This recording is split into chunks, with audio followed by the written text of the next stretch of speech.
boys and girls. It's Mrs. Pecora here to read you a new novel.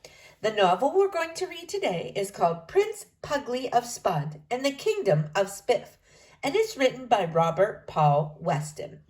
And the reason why I chose to read this book to you is because April is National Poetry Month, and this book is written all in verse.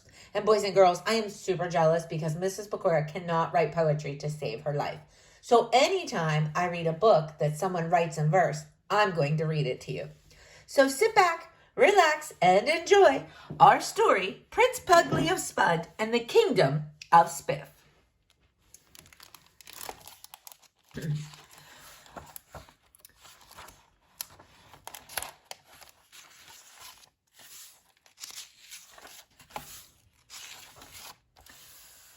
Why, my esteemed sire, I am merely feeding the true guest of honor at this banquet, my cloak, Mullah Nasruddin, said this quote, boys and girls.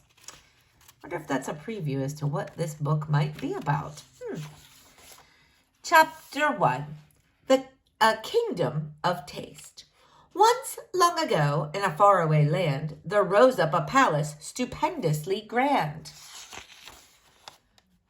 It was built by the sea on the rim of a cliff on the easternmost edge of the Kingdom of Spiff. Through the doors you could see a magnificent stair. It went spiraling gracefully into the air. Beyond it were hallways that shimmered with gilt, for that's how a Spiffian palace was built. Every inch was luxurious, posh without fail. It was utterly stylish in every detail. From faucets that sparkled with glittering gems to glasses that balanced on elegant stems. Spiff, after all, was a kingdom of taste, where following fashion was fully embraced, and nowhere was fashion in evidence more than in clothes of the sort that the Spiffians wore. This was a kingdom that dressed to the nines, where everyone sported the latest designs. They would leap up like lemmings to follow a craze. They were victims of fashion in all the worst ways. Every spiff in the land would compete with their friends to keep right in step with the latest of trends. They always were wearing the sassiest styles, which of course they would sport with the smuggest of smiles. There was only one person in all of the land for whom fashion was something she just couldn't stand. That person was Franny, the Princess of Spiff, who lived in the castle right on the edge of that cliff. Franny, you see, well, she just didn't care. She rarely dressed up or embellished her hair. She never wore dresses or elegant coats. She only wore pajamas. They were printed with boats. Each morning the princess would roll out of bed with a scandal of hair blazing up from her head. She would plod down the hallways of silver and gold to the ballroom, which was always a sight to behold.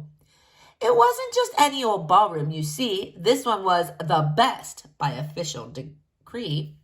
The biggest, the brightest, the finest of all, for this was none other than Frolicsome Hall. Its ivory walls were creamy and bright. The chandeliers practically trembled with light. The ceiling was pitched in a sumptuous dome, and this, in a way, was the princess's home. On the floor she had cushions piled up in a heap, both incredibly high and incredibly steep. It went up to the rafters. It was terribly high. Were it piled out of doors, it would puncture the sky. Each morning Francesca would climb to the top. She'd bring up a book, and there she would plop. Then page after page on her plushy plateau, she would read some old Austen, some Dickens, or Poe. To her father, however, this was nearly a sin. He regarded his daughter with a look of chagrin. "Francesca," he grumbled, "you cannot be here. We'll be needing this room on next Saturday, dear. Surely you know this is the Frolicsome Hall. It is here we shall hold our centenary ball." Her father, you see, was King Dandy von Fop. In fashion, this man was the cream of the crop. Franny just shrugged. "No problem," she said. "You can dance around my pillows. You go right ahead. You can do what you like, get all fancily dressed. Then have your soiree. I don't mind. Be my guest." "Oh, Franny." her elegant father replied. For one quiet moment he stood there and sighed. It's not only your pillows, but also your clothes. Pajamas! I can't have you dressing in those. Now I know, he went on while fluffing his wig, you may think I'm a snob or a bit of a prig. But really, Francesca, just look at you there. Isn't there anything else you could wear? And so the king's message was clearly conveyed. The princess, however, was hard to persuade. Oh, Daddy, she answered, why can't you see? We're different completely. We'll never agree. I can try, said the king. I mean, look how you're dressed. Pajamas. My dear, is that really the best? It's quite unbecoming, to tell you the truth. I might go so far as to call it uncouth. It's clear that I know what I'm talking about. At the altar of fashion, I'm fairly devout, and you know very well I'm so hip that it hurts. My pants are like heaven, and so are my shirts. So dress more like me. I'm the king, after all, not to mention your father, I'm sure you recall. But Francesca von Fopp had a mind of her own, something King Dandy should really have known. I'm sorry, said Franny. That isn't my thing, and please don't remind me that you are the king. I'm aware of all that, but I'd rather just read. My books and my cushions are all that I need. Perhaps, the king muttered, but listen for once. You've been lying up there just reading for months. With the party this weekend, he went on with a frown. It's time to get dressed. It's time to come down. It was true. On the eve of that Saturday night, the kingdom would be a remarkable sight. Every footpath and fountain, every garden and gate would be fancy and spangled and, ooh, so ornate. The guests would arrive. They would bubble with mirth. They would kick up their heels for all they were worth. They would come to the spiffy and glamour and glitzy for fashion, refinement, the razzle and ritz. So you see, said the king to his daughter above, I make this request out of nothing but love. Every kingdom for leagues, they all know about this. It's the one night that nobody wishes to miss. They all want an invite. They're begging for one. Every monarch for miles wants a piece of the fun. What they want is to mingle, to see and be seen. This is Spiff, after all. Do you see what I mean?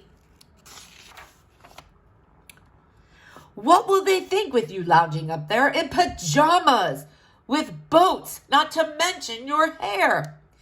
These are princes and queens from far and from wide. They'll call you a schlub. It's a matter of pride.